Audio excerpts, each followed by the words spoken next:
This Advanced Professional Practice Unit 5, Part 1, Collaboration.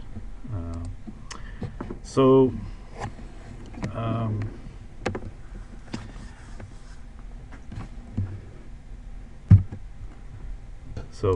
types of interactions. We'll talk about delegation, both giving it and receiving it, reporting, um, interacting with other allied professionals, peer-to-peer interaction, interaction with the public. So in terms of delegation, as you know, as a advanced care paramedic, soon to be advanced care paramedic, you're going to be probably delegating a little bit more in the sense that you're going to be the lead authority on all calls, and so you might find yourself in that delegation role to a greater extent. And the definition of delegation is transfer of responsibility for the performance of an activity from one person to another, while retaining accountability for the outcome. Now, it's not the same as delegating a controlled act. As a non-professional, you and I are not able to delegate controlled acts. In other words, we are not able to delegate a controlled act to a PCP partner that is not part of your PCP's scope of practice. So, for example, I can't say to my PCP partner, go ahead and give a preload of epi to this cardiac arrest patient, even though there's really absolutely nothing to that skill. You and I can't delegate it because we're not regulated health professionals. We work under a Delegation Act, so the only one who can delegate is a physician, to you and to me. But we can delegate tasks. That's a different thing. So, we can ask someone to strap the patient to the spine board, or we can ask someone to take a set of vital signs, or we can ask someone to move this piece or do that. But we can't delegate controlled acts. Now, we can delegate things that are what they call an extension of hands. So, if we have a patient with chest pain and you're attending as the ACP and you've given a nitro and it's time for the second nitro, but you're busy doing something else, you could say to your PCP partner, can you give another nitro? That's just called extension of hands because it's within their scope of practice, and it's not unreasonable to do that. But that's not the same as delegating a medical task. So delegation applies to delegating and being delegated to, and we can't delegate controlled acts, as I mentioned. So if we were self-regulated, we would be able to delegate acts to students, for example, that acts that were within our scope of practice. So I could say to my students, go ahead and give salbutamol, 5 milligrams nebulized. But under the current system, we can't do that. The student has to have an education certification of some sort under either a local medical director or the school's medical director, but the school's medical director would have to have some sort of memorandum of understanding with the local base hospital in order for that to happen. Now, just out of curiosity, do any of you work for services where the base hospitals allow your students, PCP students, to perform controlled acts?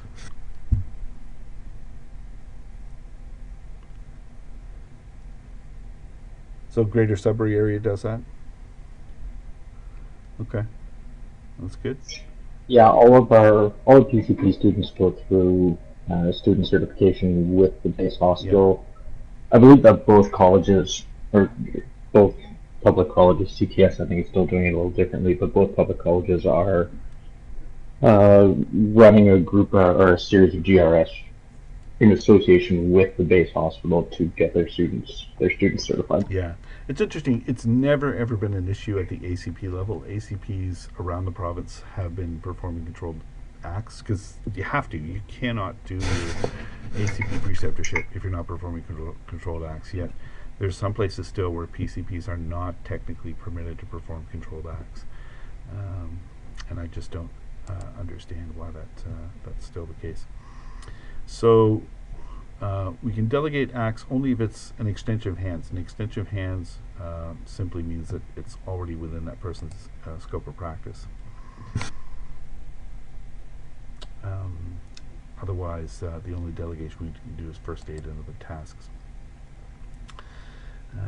So the premise around delegation is the person who receives the delegation must be trained, right? So we were told at a staff meeting about 4 years ago that we were not to allow the firefighters in our region to lift patients unless number one, they were willing to do it, and number two, we made sure they knew how to do it. Because we were getting complaints that they were getting injured and having back problems and didn't know how to do fore and afts. And so when you think about it, if two firefighters are lifting a patient, you're the one responsible if the patient gets dropped, right? So just remember, we're recording this, right? So be careful what you write here. Try to keep it professional. So we're responsible for the tasks that we delegate. So some examples: we delegate to firefighters during a cardiac arrest. We delegate to PCPs. We delegate things like chest compressions and ventilations to firefighters at times, and we intervene when those things are not being done effectively. That's our responsibility. We're accountable for it. And during an extrication, for example, it's the expectation that the paramedic will tell everyone what they're going to be doing, because anything involving the patient is under the authority of the paramedic.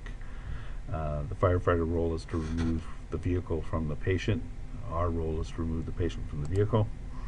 So things like neck immobilization, carrying the spine board, carrying equipment, splinting limbs, etc. will be things we might delegate.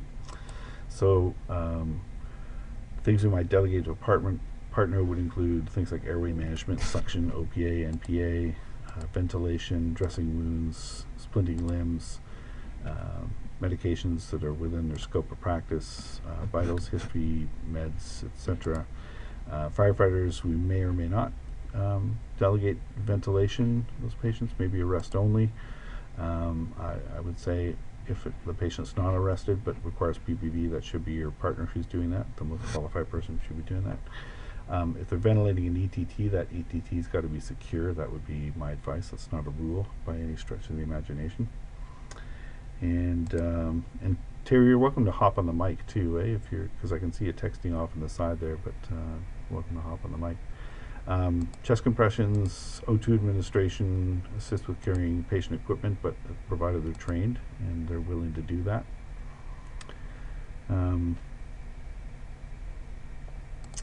So cardiac arrest, yeah.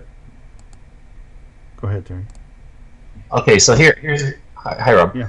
So here's a situation that we came across recently, and I was wondering what I would do if I didn't ACP backup. So we came to a dental office where there was a patient that went into laryngospasm. They were presumed VSA, compression started, intubated. By the time we arrived there, this patient is awake and gagging on the tube. Yeah. The anesthetist does not want to remove the tube.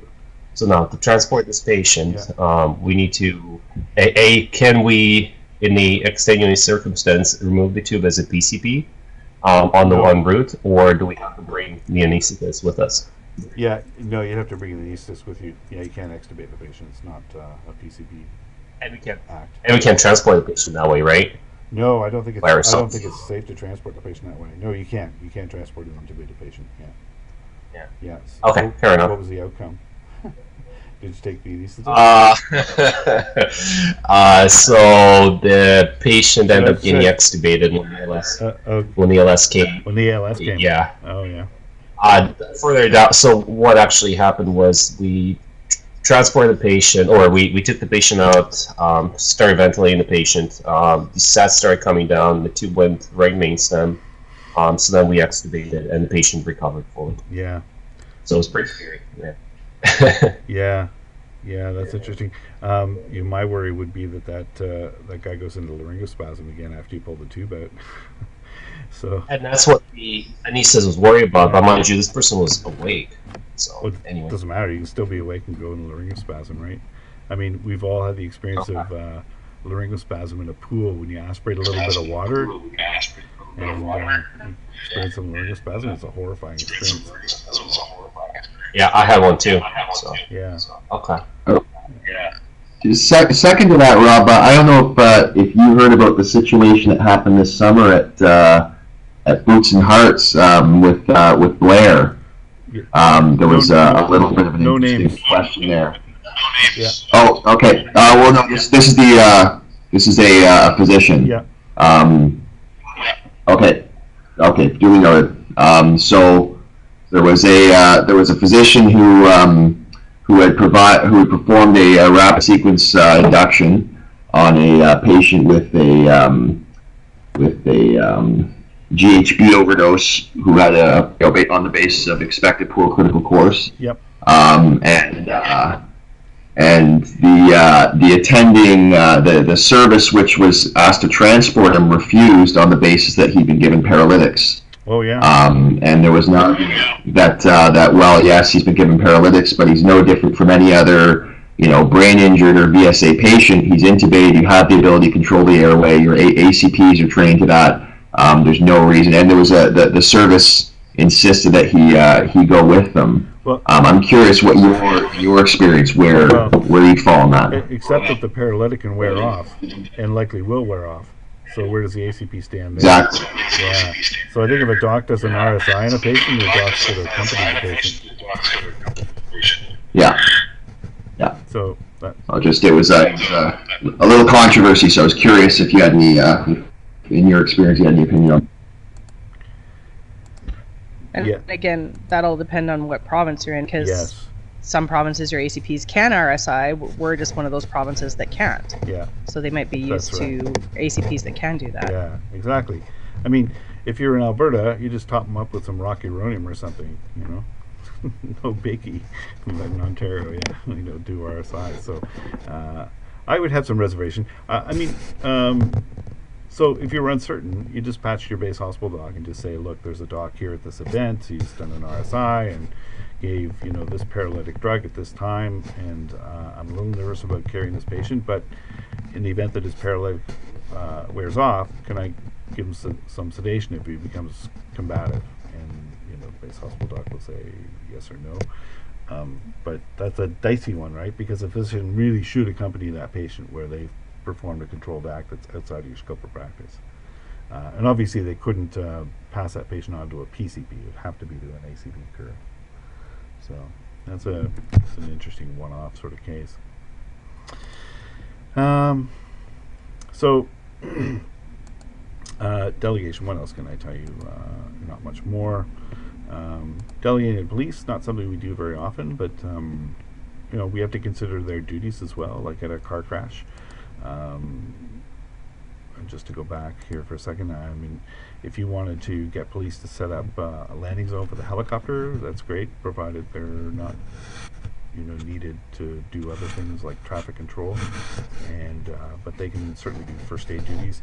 I'm a real big advocate if police come to us to a cardiac arrest, especially if I think this is a cardiac arrest we might get back. I like to get the police doing compressions instead of fire, because I don't think the police get enough credit, and I'd like them to, I want to see them get awards for helping us resuscitate people, and they're perfectly qualified to do that. So that's just my personal opinion, and but they can clear and set up landing zones, and or alternatively have fire set up a landing zone.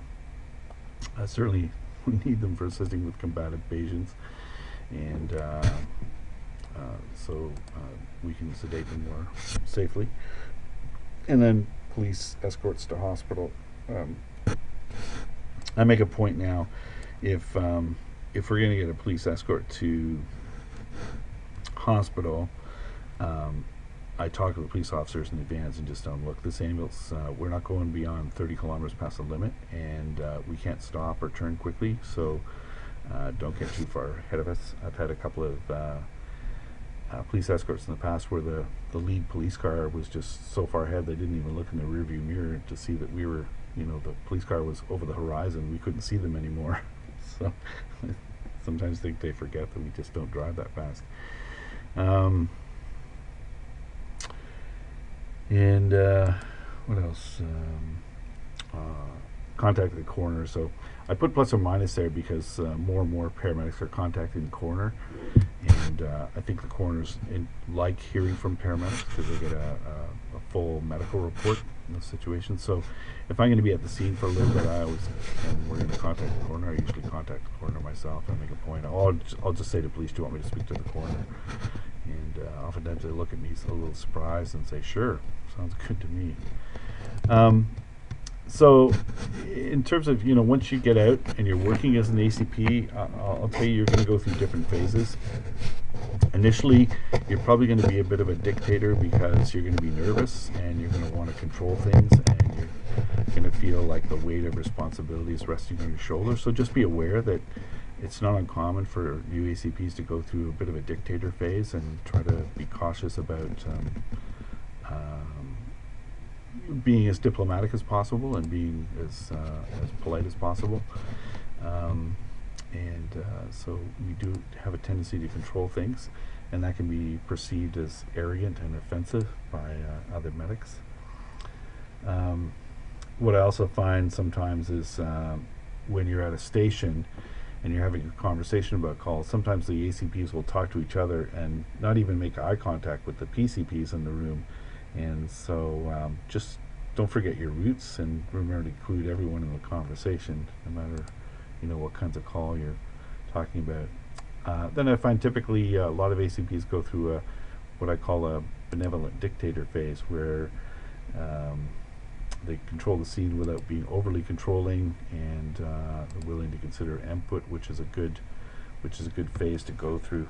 And then as you get more and more comfortable with the scenes,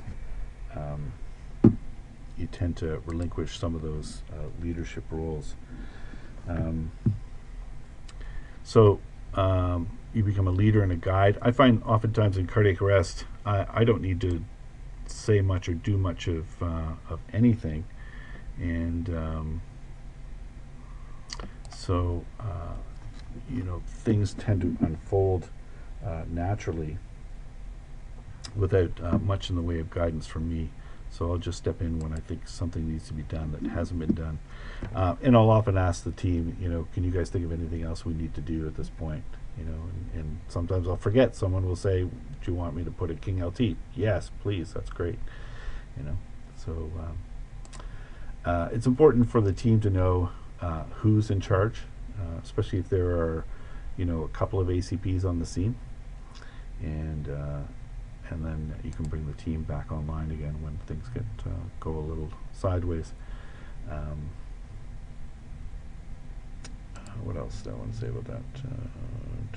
So, yeah, a good leader, will have some humility, and will take advice and implement advice when it's given. But we have a PCP whose delegation skills are really quite phenomenal. And when she's in charge, when she's attending, she's just an amazing leader and just sort of tells everyone what to do. The only trouble is when she's not in charge, she likes to tell everyone what to do as well. So in terms of our interaction with police, obviously it's important to be friendly and professional at all times, and assist them if they need you, and if it's safe, and pays off when we need them, obviously, and we will need them. With fire crews, we're in charge of patient care. That has to be clear. And they're in charge of fire, rescue work, extrication, that sort of thing. And that I've already talked about.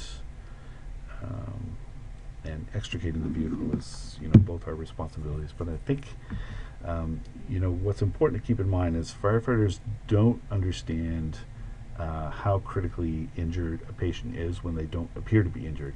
I'll give you an example. We had a 72-year-old male who had was speaking in full sentences, didn't appear to be distressed at all, but he had really tender chest, and I didn't feel any crepitus when I palpated his chest, but he was definitely guarding, and he had a lot of tenderness over his right thigh, so possible a femur fracture, possible chest wall injury, and he was on an anticoagulant. So that made him, his age and the fact that he was anticoagulated, the possibility of a femur fracture made him a candidate for the trauma center.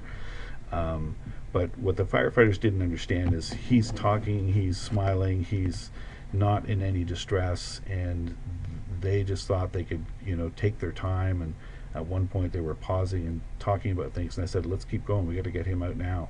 And they looked at me like, what's the big hurry, and then we ended up going to trauma center with this guy, and he legitimately needed a trauma center. So we got to keep people on task, right, when it comes to patient care.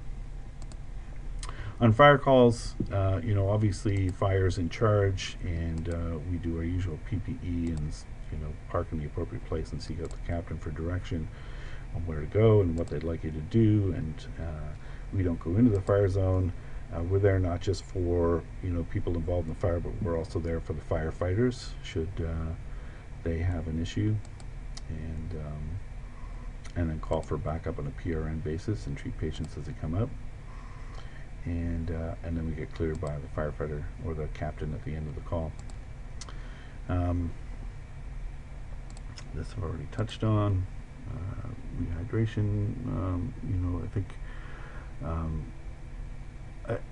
there's no universal system with working on fire calls, but I genuinely think that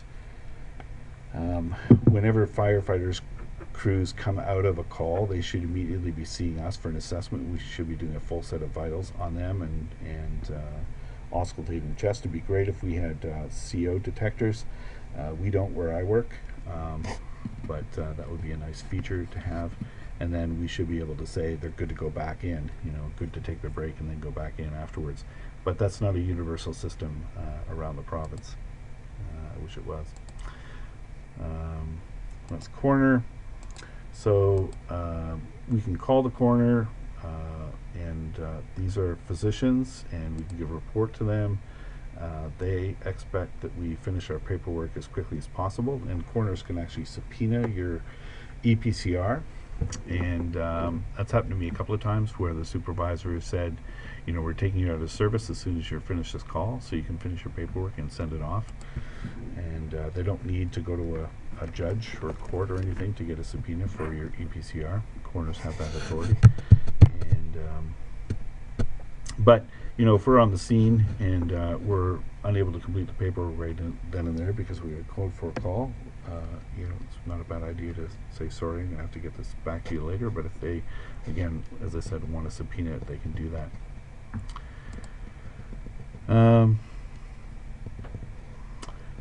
Yeah, they're just $1,300, MJ? The supervisors should be carrying those. That would be pretty reasonable, I think. Yeah, Simcoe has them. That's my understanding. Yeah.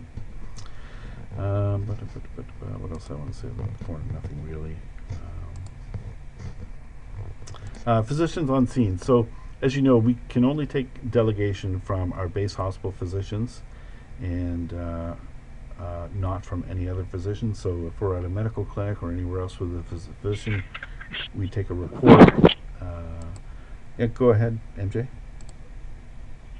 My understanding is that coroner's word is generally absolute, goes above like our own chief. But when it comes to something where we have our medical director himself telling us to do one thing and a coroner telling us to do another, who do we follow?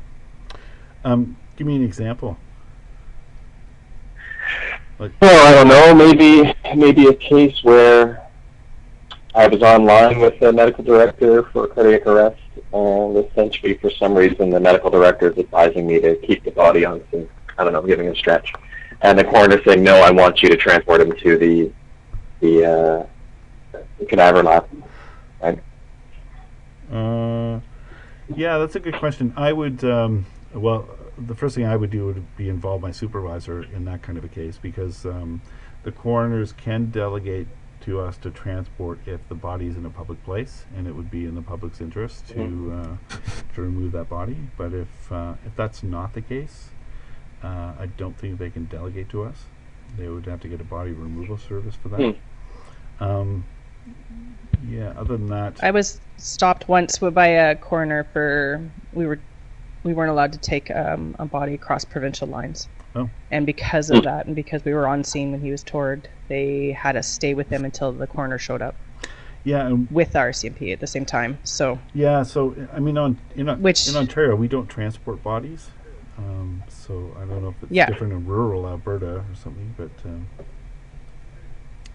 Yeah, I actually was ordered to move a body from the scene to one of my nearby bases for an autopsy to be done, or I presume like a pseudo autopsy, if you will, by a coroner. really, wow, that's bizarre. Essentially, somebody died in their car. It was rainy, side of the highway, Yeah, and it was nighttime. And the coroner was unable to determine whether an autopsy was necessary. So he wanted the body to be moved, since it was already in the ambulance at Yeah. this point, to one of our bases to be evaluated until he figured out whether there are other comorbidities or it needs an autopsy. But the whole thing occurred in the base, body removal came into our base and everything. But my understanding, because we have an actual SOP on it where I work, is that we have to follow the coroner's rule, because there was a case where, like right up to the deputy chief level, we were told to do one thing and the coroner told us to do another, right. and ultimately the coroner's word is superior. Yeah, yeah. Well, that's interesting. That's a really unusual one-off sort of case. So Yeah. yeah, I mean, they have no authority over us in terms of the medical care we provide, but they have authority over the body. So that's my understanding. So in terms of, I think they have the authority to tell us to transport the body. The only time when I might have a little bit of a disagreement and call the supervisor in to help me out would be in a circumstance where, let's say we're in a residence and there was no immediate need to transport the body, and that's not part of what we do. I'd be thinking maybe this coroner is misinformed, and but that's an interesting case involving a motor vehicle collision where he wants to assess the body further to determine whether something further needs to be done. Very interesting. So police on scene.